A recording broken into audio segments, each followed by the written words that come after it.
Let us now see one of the programs wherein a set of instructions are given and we are asked to find or to determine what are the contents in the accumulator A, memory location 65H and @R1 after execution of the given instructions.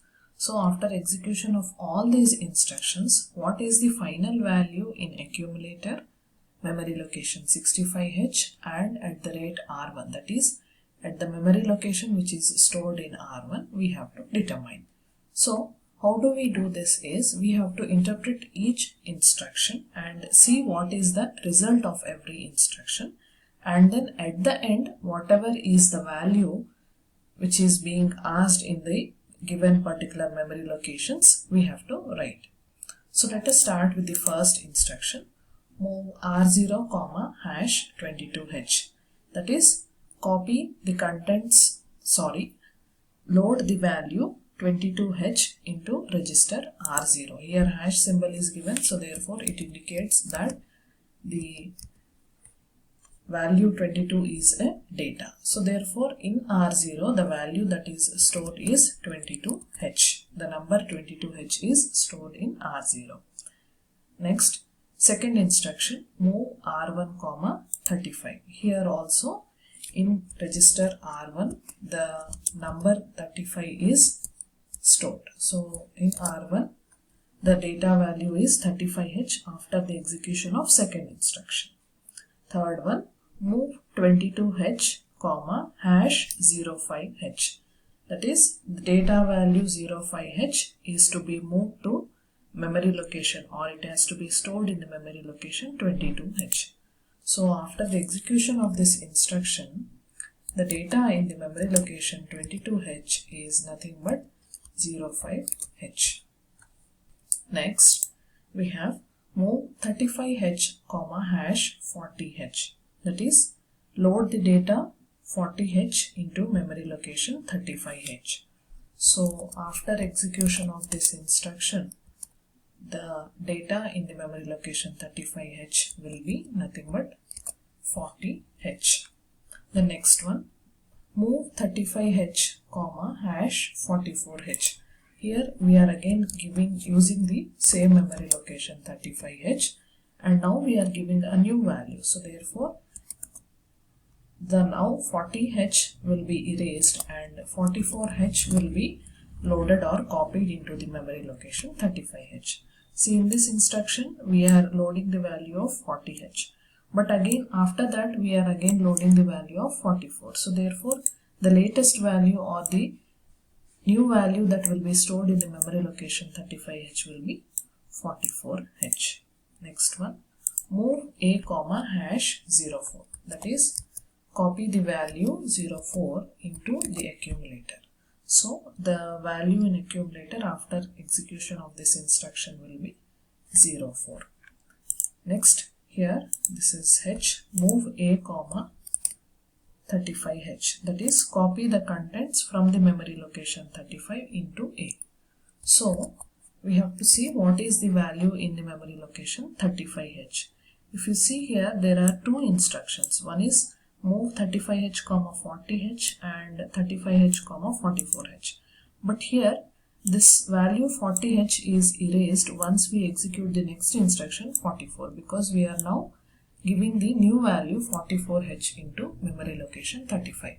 So the value in the memory location 35H is 44H. So that will be copied to accumulator. So the value in accumulator is 44H. Next, move 65, this we can write it as exa, move 65H, @R0, that is copy the contents of memory location which is stored in R0 to the memory location 65H. So in 65H memory location, whatever is the memory location in R0, you can see all the instructions, only there is one instruction with R0, the first one, move R0, #22H. So in R0 the memory location or the number that is stored is 22H. Now you check all other instructions where this 22H is there.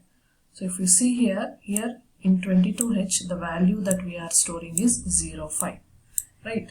So this 05 value will be copied into the memory location R0, okay? The contents of the memory location that is stored in R0. What is the content of of R0? It is 22H, and in 22H what is the data? 05.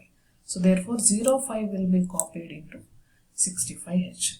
This is how the indirect addressing mode will work. If I don't give this @ symbol, then whatever the value is there in R0, that will be moved to 65. That is, the value 22 will be moved to 65. When I give this @ symbol, whatever is the value in R0 in that memory location, whatever is the data, that is copied into R0.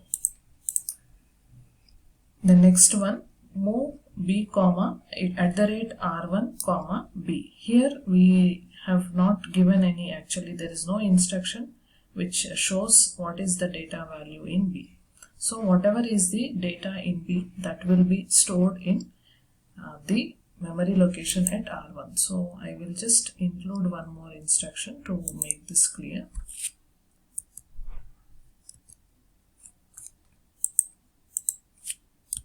Here let us write the one more instruction, move B comma, say suppose we want to store the value 03H. That is, in B the value is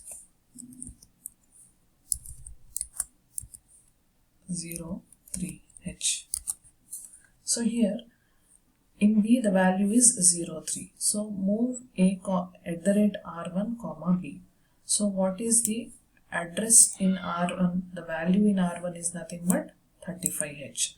So therefore in the memory location 35H, the value that will be stored is the value which is in B. What is the value which is? That is 03. Okay. So the value in B, that is 03, is copied to the memory location stored in R1.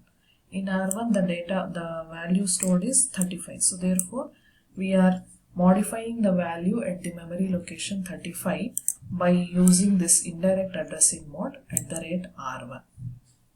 Okay, so therefore for this question, okay, the contents of A are, we are supposed to find the contents of A. So the contents of A are, after the execution of all these instructions, it is 44H. Here we already have 04, but then after that we again have a new instruction wherein we are copying the data from 35 to A. So therefore the latest value in the accumulator will be 44H and memory location 65H. In 65H the data is 05 and @R1, that is whatever is the latest value, which is 03. So this is the answer.